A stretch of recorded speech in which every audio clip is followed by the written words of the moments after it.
नमस्कार, मैं नितेश सिंह। आप सभी का इस चैनल पर स्वागत है। जैसा कि आज हम पिछले वीडियो में हमने बात किया था कि उत्तर प्रदेश सामान्य परिचय की एक सीरीज चलेगी और उसी सीरीज में हमने आज ये दूसरा पार्ट ऐड किया है, जिसमें हम शुरू करते हैं राष्ट्रीय राजधानी क्षेत्र। तो एक नज़र हम पिछले वीडियो के बारे में बात कर लेते हैं कि हमने लास्ट वीडियो में उत्तर प्रदेश के सामान्य परिचय में देखा कि उत्तर प्रदेश का नामकरण कैसे हुआ, उत्तर प्रदेश प्रशासनिक राजधानी क्या है, उत्तर प्रदेश की न्यायिक राजधानी कहाँ है, कुछ उत्तर प्रदेश के प्रमुख चिन्हों को देखा हमने। इसके साथ साथ उत्तर प्रदेश के मंडल और उनसे संबंधित जिलों को हमने देखा। अगर आपने उस वीडियो को नहीं देखा है तो उसका लिंक मैं इस वीडियो के डिस्क्रिप्शन बॉक्स में दे दूंगा, आप उसे जरूर देखें। उसके बाद इस वीडियो को कंप्लीटली देखें। आइए शुरू करते हैं। सबसे पहले बात करते हैं राष्ट्रीय राजधानी क्षेत्र, जो कि एनसीआर कहलाता है, यानी नेशनल कैपिटल रीजन, जो कि दिल्ली हमारे देश की राजधानी है, उसके आसपास के क्षेत्रों को नेशनल कैपिटल रीजन घोषित किया गया है। और इसके अंतर्गत उत्तर प्रदेश के 8 जिले सम्मिलित किए गए हैं, जबकि 4 अभी प्रस्तावित है। तो हम देखते हैं 8 जिले ऐसे कौन हैं जो सम्मिलित हैं। तो मेरठ, गाजियाबाद, गौतम बुद्ध नगर, बुलंदशहर, हापुड़, बागपत, मुजफ्फरनगर और शामली, ये 4 जिले ऐसे हैं जो अभी सम्मिलित किए गए हैं नेशनल कैपिटल रीजन में। जबकि 4 प्रस्तावित हैं, मथुरा, अलीगढ़, हाथरस और सहारनपुर। इसके साथ हम आगे देखते हैं, उत्तर प्रदेश जो है प्रतिवर्ष 9 जनवरी को प्रवासी भारतीय दिवस मनाता है। 9 जनवरी को प्रवासी भारतीय दिवस मनाता है, जबकि इसमें इसके साथ साथ हमारा जो राष्ट्रीय प्रवासी दिवस मनाया जाता है, जो भारत मनाता है, वो भी 9 जनवरी को ही मनाता है। अगर हम उत्तर प्रदेश की राजनीतिक संरचना देखें, जैसा कि हमने पिछले वीडियो में भी कहा था कि उत्तर प्रदेश को राजनीतिक परिप्रेक्ष्य से उम्मीदों का प्रदेश कहा जाता है। तो आइए हम इसमें जानते हैं क्यों उत्तर प्रदेश को उम्मीदों का प्रदेश कहा जाता है राजनीतिक परिप्रेक्ष्य में। तो सबसे ज्यादा भारत में सभी राज्यों में सबसे ज्यादा विधानसभा संख्या जो है, विधानसभा सदस्यों की संख्या उत्तर प्रदेश में है 404। ये 425 थी कब? 9 नवंबर 2000 से पहले, यानी 9 नवंबर 2000 सन 2000 क्या था भाई? तो इस समय 9 नवंबर सन 2000 को उत्तर प्रदेश से ही 13 जिलों को एक नया राज्य बना दिया गया, जिसका नाम उत्तरांचल, और कुछ समय बाद उसका नाम उत्तराखंड रख दिया गया। 404 अभी फिलहाल 404 विधानसभा सदस्यों की संख्या है उत्तर प्रदेश में, जिसमें 403 निर्वाचित होते हैं, जनता के द्वारा चुने जाते हैं, और एक एंग्लो इंडियन राज्यपाल के द्वारा मनोनीत किया जाता है। और ये आर्टिकल 333 के अनुसार इसको सम्मिलित किया गया है। आगे बात करते हैं इसी में विधानसभा सदस्यों की संख्या जो है, अगर हम उत्तर प्रदेश को 4 ऐसे संरचना के आधार पे या सांस्कृतिक के आधार पे 4 भागों में बांटा गया है, तो उसमें सबसे पहला जो है पूर्वांचल, अगर हम बात करें, यानी राज्य के पूर्व क्षेत्र में जितने जिले हैं उन्हें कुछ जिलों को पूर्वांचल के नाम से घोषित किया गया, और उसमें 162 सीटें हैं, यानी 162 सदस्यों की संख्या होती है। और इसीलिए नारा भी दिया जाता है कि जिस पार्टी के हक में पूर्वांचल का वोट आएगा, यानी पूर्वांचल में विधानसभा सदस्यों की संख्या अगर जिसके पास ज्यादा होगी, वो राज्य में उसका बोलबाला होगा, या ये कह सकते हैं कि वो बड़ी पार्टी के रूप में हो सकता है।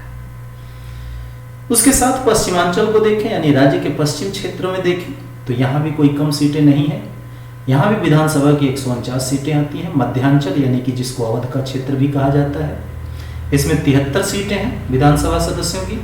और बुंदेलखंड, जो कि अगर देखा जाए उत्तर प्रदेश के क्षेत्रों में, तो बुंदेलखंड ही है ऐसा क्षेत्र है बुंदेलखंड का जो पिछड़े इलाकों में काउंट होता है, और यहां से सिर्फ और सिर्फ 19 सदस्य चुन करके आते हैं। और शायद यही एक बड़ा कारण भी है कि ये बुंदेलखंड का क्षेत्र जो है थोड़ा पिछड़ा हुआ है बाकी क्षेत्रों से। अगर हम बात करें वर्तमान में, तो अभी जो गठित विधानसभा है, या कह सकते हैं कि विधानसभा जो कार्यरत है, कार्य कर रही है, वो कौन सी है? तो 17वीं विधानसभा कार्यरत है। 2022 में आने वाले कुछ ही समय बाद 18वीं विधानसभा के गठन के लिए चुनाव होना है।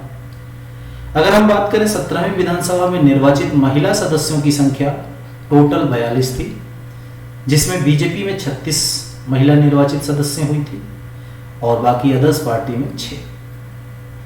अगर हम बात करते हैं फरवरी मार्च 2017 जो कि इलेक्शन हुआ था 17वीं विधानसभा के चुनाव का, जिसमें बीजेपी एक सबसे बड़ी पार्टी बनकर के उभरी थी और इसके सदस्यों की संख्या यानी टोटल नव निर्वाचित विधानसभा सदस्यों की संख्या कितनी थी?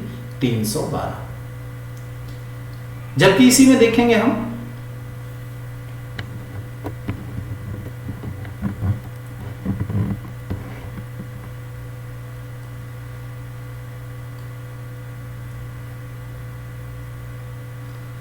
एक मिनट, इसको थोड़ा सही कर लिया जाए, इसके बाद हम बात करते हैं आगे। अब इसमें देखेंगे जो 312 तो हो गया किसका? भाजपा का, यानी बीजेपी की सीटें थी इंडिविजुअल 312। इसके साथ अपना दल पार्टी जो कि 9 सीटों के साथ विजयी हुई थी, जो कि भाजपा के साथ है। सुहेल देव पार्टी जो 4 सीटों को लेकर के जीत हुई थी इसकी, पहले तो भाजपा के साथ थी, अब ये अलग हो गई है। समाजवादी पार्टी जो इससे पहले सरकार सत्ता में थी उत्तर प्रदेश में, उसकी सीटें हो गई 47। कांग्रेस 7 सीटें, बसपा यानी बीएसपी 19 सीटें और अन्य 5 सीटों के साथ संतोष करना पड़ा। यानी 403 जो निर्वाचित विधानसभा सीटें हैं इनमें ये चीजें डिस्ट्रीब्यूट हो गई। 312, 9, 4, 47, 7, 19 और 5। जबकि एक सीट किसकी है भाई? तो एंग्लो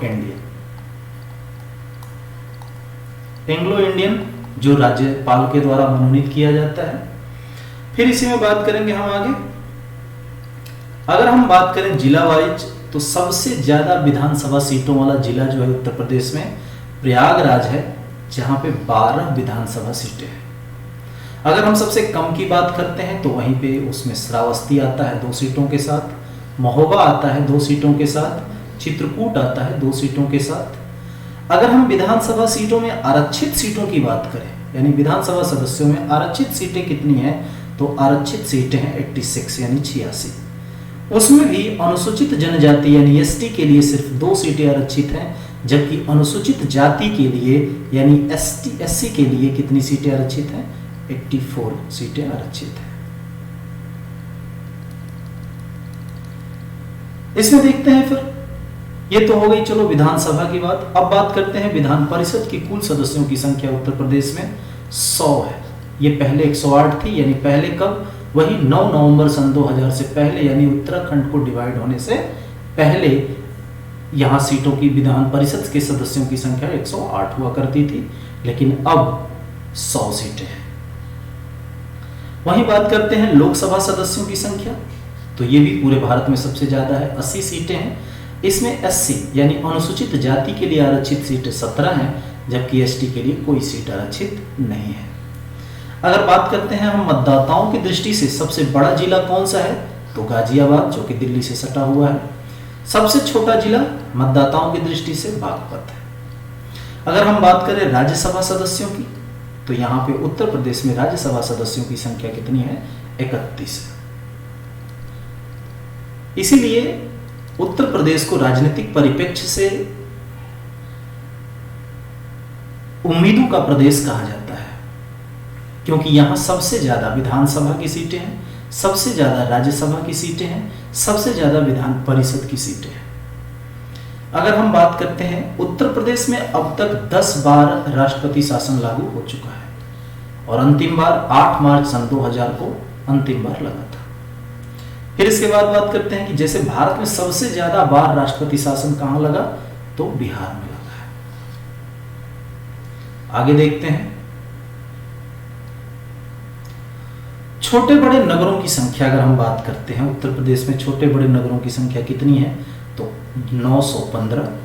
अगर वैधानिक यानी वैध रूप से नगरों की संख्या की बात करते हैं, तो यहाँ पे उत्तर प्रदेश में 648 नगर ऐसे हैं जो वैधानिक है। अगर हम पीछे भी बात कर चुके हैं, मंडल उत्तर प्रदेश में कितने हैं? 18। जिले कितने हैं? 75। अब इसमें एक चीज और देखिए, नया मंडल यानी सबसे लेटेस्ट मंडल बना, 18वां मंडल जो बना वो अलीगढ़ मंडल बना है, जिसमें कितनी सीटें हैं भाई? सॉरी, कितने जिले हैं?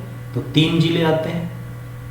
सॉरी, इसको कंफर्म करते हैं पिछले वीडियो से। अगर बात करते हैं फिर इसी अलीगढ़, यानी जो 18वां मंडल अलीगढ़ बना, ये कब बना?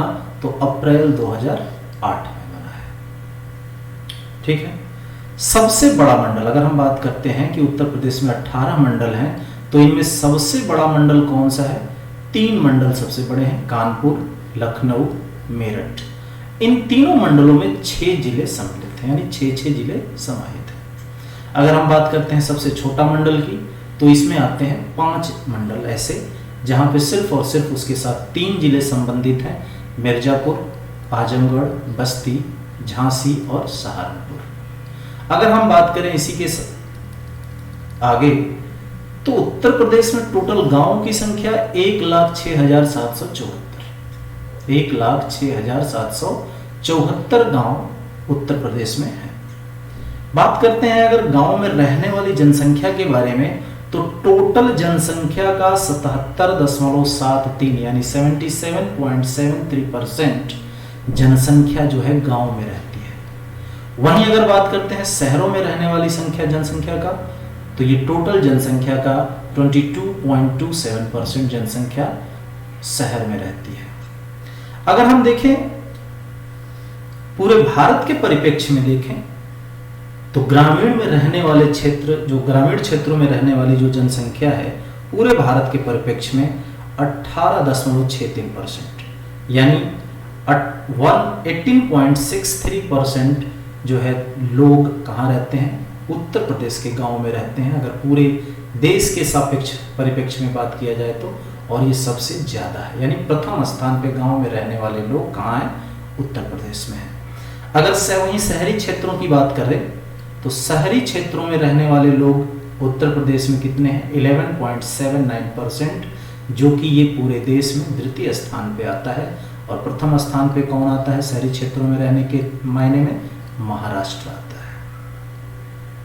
और आगे बात करते हैं लिंगानुपात की, तो उत्तर प्रदेश का जो औसत एवरेज लिंगानुपात है वो कितना है? 912 पर 1000, यानी 912 जो है 912 जो है क्या है? गर्ल्स हैं, लड़कियां हैं और बॉयज हैं। अगर इनको हम फीमेल या मेल कह लें तो बेहतर होगा। 912 फीमेल हैं और 1000 क्या है? मेल है। ये एक नकारात्मक संख्या है, लेकिन फिर भी चल रहा है अभी। अगर वहीं हम बात करें शिशु औसत, यानी 0 से 6 आयु वर्ग की, 0 से 6 साल के आयु वर्ग की औसत लिंगानुपात क्या है भारत में, सॉरी उत्तर प्रदेश में, तो ये 902 गर्ल्स और तो 1000 बॉयज। अगर हम वही बात करते हैं सबसे ज्यादा लिंगानुपात वाला जिला कौन सा है, तो जौनपुर है, जहां पे 1024 लड़कियां हैं और 1000 पुरुष। अगर हम बात करें सबसे ज्यादा लिंगानुपात वाला जिला की, तो जौनपुर है, जहां पे 1024 फीमेल हैं, महिलाएं हैं, और वहां 1000 क्या है? पुरुष है। अगर हम उसी क्रम में बात करते हैं सबसे कम लिंगानुपात वाला जिला कौन सा है, तो गौतम बुद्ध नगर है, जहां पे 851 मात्र 851 फीमेल हैं, वहां पे जहां पे 1000 मेल है। एक चीज और देखेंगे हम, यहां पे देख रहे हैं जैसा कि सबसे ज्यादा जनसंख्या वृद्धि दर वाला भी जिला कौन है? गौतम बुद्ध नगर है। एक चीज और आगे हम देखेंगे कि सबसे ज्यादा एजुकेटेड जिला भी कौन है? गौतम बुद्ध नगर है। तो ये जो समीकरण है या ये जो कॉम्बिनेशन है, रेशियो है, समझ में नहीं आ रहा है कि सबसे ज्यादा एजुकेटेड लोग गौतम बुद्ध नगर में है, सबसे ज्यादा जनसंख्या वृद्धि दर वाले जो जिला है वो गौतम बुद्ध नगर है, और सबसे कम लिंगानुपात वाला जो जिला है वो कौन है? गौतम बुद्ध नगर है। थोड़े से सोचनीय मुद्दा है ये। सबसे ज्यादा शिशु लिंगानुपात वाला जिला कौन है? बलरामपुर, जहां पे 950 गर्ल्स पर कितने लड़के हैं? 1000 लड़के हैं। और सबसे कम शिशु लिंगानुपात वाला जिला कौन सा है? तो बागपत है, जहां पे 841 गर्ल्स हैं और वहां पे 1000 लड़के हैं, बॉयज। फिर अगर हम जहां जैसे बात कर रहे थे कि जनसंख्या वृद्धि वाला, सबसे ज्यादा जनसंख्या वृद्धि दर वाला जिला गौतम बुद्ध नगर, यहाँ का जनसंख्या वृद्धि दर जो है 49.1% है। बाप रे बाप। अगर वहीं बात करते हैं हम सबसे कम जनसंख्या वृद्धि दर वाला जिला, तो कानपुर वाले हैं भाई, बधाई हो कानपुर वालों, जहाँ की संख्या जो दर है, वृद्धि दर है, वो सिर्फ और सिर्फ 9.9%। अब वही देखिए सबसे ज्यादा पढ़ा लिखा एजुकेटेड जिला, वाह, कौन है भाई? तो गौतम बुद्ध नगर, जो कि इतने सारे जो है अवार्ड ले चुका है, सबसे ज्यादा जनसंख्या वृद्धि दर वाला भी जिला है, सबसे कम लिंगानुपात वाला भी जिला है, और सबसे मेन पॉइंट जो है ये है कि ये सबसे पढ़ा लिखा जिला है, यानी एजुकेटेड जिला है गौतम बुद्ध नगर। सबसे कम एजुकेटेड जिला श्रावस्ती। आगे बात कर लेते हैं, थोड़ा इसमें बात कर लेंगे उत्तर प्रदेश की कुल जनसंख्या कितनी है। अगर हम उत्तर प्रदेश की कुल जनसंख्या के बारे में बात करें तो ये लगभग 20 करोड़ है, 19.99%, सॉरी 19.92 करोड़, लगभग 20 करोड़ है। और ये कब के अनुसार? 2011 की जनगणना के अनुसार काउंटेड है। अगर वही बात करें 2001 में जो जनसंख्या थी, 2001 में जब जनगणना हुई थी उत्तर प्रदेश की, तो उस टाइम 16.62 करोड़ जनसंख्या थी, जो कि लगभग 4.5 करोड़ जनसंख्या 10 सालों में इंक्रीज हुई है। और ये जो जनसंख्या है ये भारत की कुल जनसंख्या का 16.5% है, जो कि भारत में सबसे ज्यादा जनसंख्या वाला प्रदेश भी है।